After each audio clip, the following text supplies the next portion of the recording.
Dhe këto bënin show. Tani,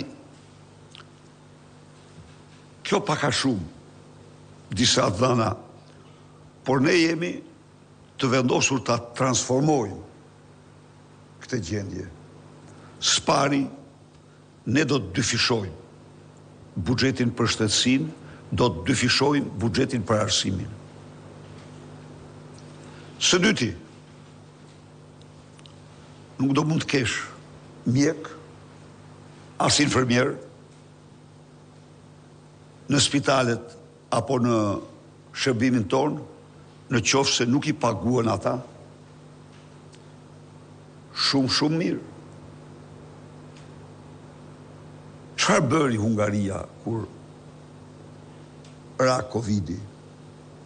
Çoi rrogat e mjekëve të vet të afërta me gjermanët. Se po iknin në Gjermani ata.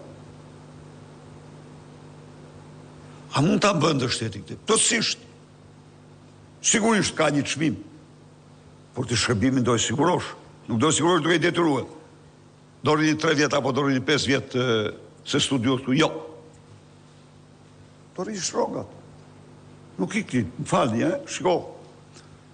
Gjë në vitin 2013 kanë qenë të pakta ata që iknin.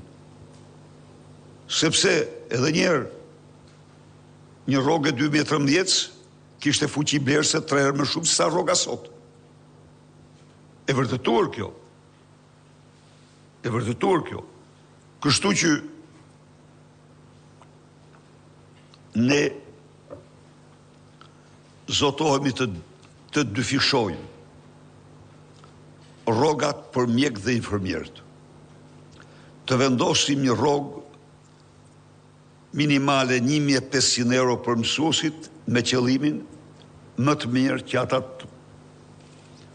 të ndjehen në funksion të misionit të madh që kanë. Do të hapim detyrimisht një fakultet tjetër mjekësie. Nuk përballohet. Kanë ikë në vit 1000. Imagjinoni ju kur dalin pension këta të këtij viti. Nuk ne shkojmë drejt një shterrimi të frikshëm të personelit mjekësor. Ndaj dhe ne me përparësi absolute do hapim një fakultet të dytë mjekësor. Dhe që të dy do përpiqemi të rrisim shumë pranimet në këto dy universitete, në këto dy fakultete, apo universitetet, po, universiteti mund të ketë 2 fakultete, po, në mënyrë që t'i japim përgjigje këtij vakumi me pasoja shumë të rënda për shëndetin e shoqërisë.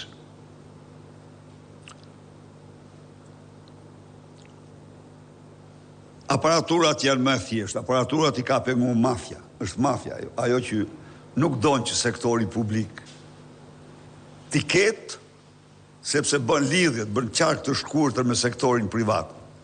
Shkon tjetri në sektorin publik, diagnostikohet me trombozë karotide, ja diagnostikojnë dhe i thonë tani do shkosh në X spital privat që ta heqish se nuk ta heqim trombin. Reale kjo, të me raste konkrete, kjo që u them unë. E kisha mikun, e kam miku këtë që i ndodhi kjo.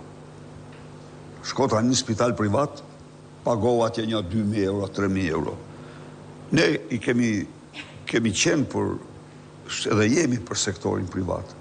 Por, ky sektor do mund të funksionojë vetëm mbi bazën e standardeve dhe rregullave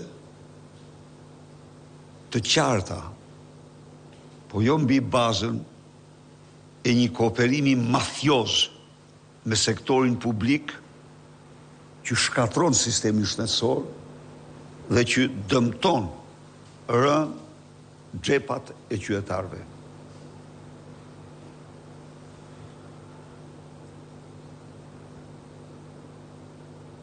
E thash, pa diskutim që një shumë në këtë dyfishim buxheti imazhëria do një ripërtritje të madhe. Spitalet janë, spitalet dorë në rinërtime, dorë në rekonstruksione, po hapësirat janë. Shqipëria ishte vendi që mund të krijonte, ju them unë ju, pa asnjë vështirësi, të paktën 2000 shtretër për Covidin, minimumi 2000 shtretër. Minimumi. Po u morën si të plaçkisin dhe jo të ndihmojnë smurt. Edhe njerë ju fanoroj për këtë takim dhe ju siguroj se ne do bëjmë gjithçka